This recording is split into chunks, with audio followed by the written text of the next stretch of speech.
웃음 줬던 열혈사제이. 시청자는 쫓았다. 올해 최고의 기대작으로 꼽혔던 열혈사제이가 마지막 2화만을 남겨두고 있다. 최고의 팀워크를 자랑한 시즌1 배우진에 새로운 빌런들이 합류했지만 호불호가 극명히 갈리고 있다. SBS 금토 드라마 열혈사제이는 낮에는 사제, 밤에는 벨라또, 바티칸의 비밀 요원, 인 열혈 신부가 부산에서 국내 최고 마약 카르텔 소탕에 나서는 공조 수사극이다. 2019년 방송된 열혈사제의 두 번째 시즌으로 종영 당시 시즌제를 예고한 만큼 시청자의 기대도 높았다. 전 시즌 메인 연출을 맡은 이명우 PD 대신 시즌1을 함께했던 박보람 PD와 박재범 작가가 다시 합을 맞췄다. 김혜일 역의 김남길은 강강약약의 자세로 사회정의를 실현하기 위해 주먹다짐도 거리낌 없는 분노조절장의 신부로 분했다. 코믹과 액션, 감정신을 넘나든 흥행 1등 공신이다. 여기에 박경선 검사, 이한희, 구대영 형사, 김선균, 송싹, 안창환, 요한, 고규필 등이 힘을 보태 진한 팀워크를 다졌다. 리더 김남길의 바람과 구담주의 지지가 모여 시즌2가 성사됐다. 그간 악을 타파하는 히어로물이 다수 방영됐지만 열혈사제만의 분위기는 독보적이었기 때문에 제작 확정 소식만으로도 화제가 됐다. 그러나 뚜껑을 연 시즌2는 두 팔 벌려 환영하기엔 다소 모호했다.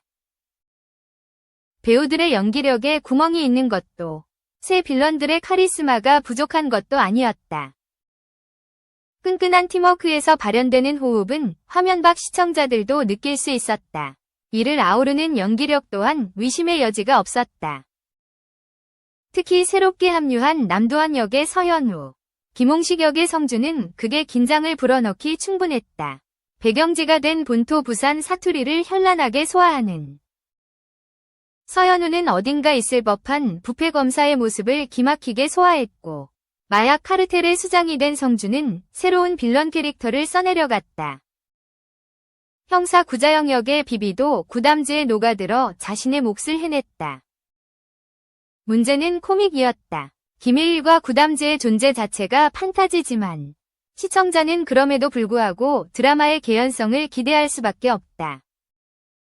그런 시청자들에게 갑자기 등장하는 코믹씬은 덮어놓고 웃을 수만은 없는 장면들이었다. 시즌1 위 유쾌하면서도 통쾌한 감성을 기대했다면 시즌2는 정신없음을 넘어 뜬금없다는 생각이 들 정도로 몰입도가 깨진다.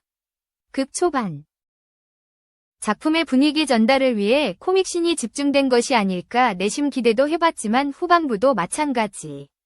웃어야 할지 말아야 할지 곤란한 순간에 놓인다.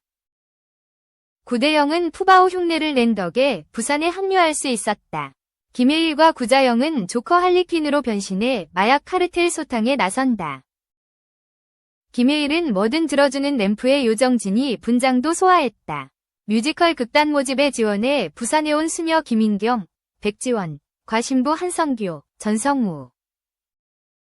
위 설정이 그려져 뮤지컬에 대한 언급이 있어왔으나 훅 들어온 고마르타, 허순미, 위 뮤지컬 연출은 당혹스러웠다. 제작 발표회에서 박누리 감독은 내가 재밌으면 시청자도 재밌을 거라 생각한다. 조금 더 높은 웃음 장벽에 닿으실 것 같다. 고 자신감을 드러낸 바 있다. 코믹 요소의 강화로 자칫 이야기가 가벼워지지 않을까 하는 시선에는 작가님이 잘하시는 부분이 코미디기도 하지만 사회 문제 지적이기도 하다. 그 흐름을 놓치지 않고 가져가려 했다. 드라마를 보시면 단짠단짠처럼 코미디와 이야기가 반복된다. 고 예고해왔다. 시즌1과 같이 황금 시간대인 SBS 금토 드라마 라인업을 이어받았다. 2019년과 비교해 평균 시청률의 절대치가 줄긴 했지만 시즌2의 시청률은 기대에 못 미쳤다. 시즌1 23%대의 시청률로 시작해 최종화 22%의 시청률로 뜨거운 반응을 얻었던 반면 시즌2는 11.9%로 시작해 첫 방송의 시청률을 밑돌고 있다. 이렇다 할 반등 없이 10% 초반의 시청률을 유지하고 있는 상황이다. 실제로 일상에 스며든 마약 카르텔, 노인 일자리 문제 등의 메시지를 던지며 사회 문제를 지적한다. 하지만 정의 실현과 웃음 찾기 사이의 줄타기는 실패한 듯 보인다. 분장의 패러디, 뮤지컬까지 하고 싶은 거 다 해외 드라마 버전이 있다면 열혈.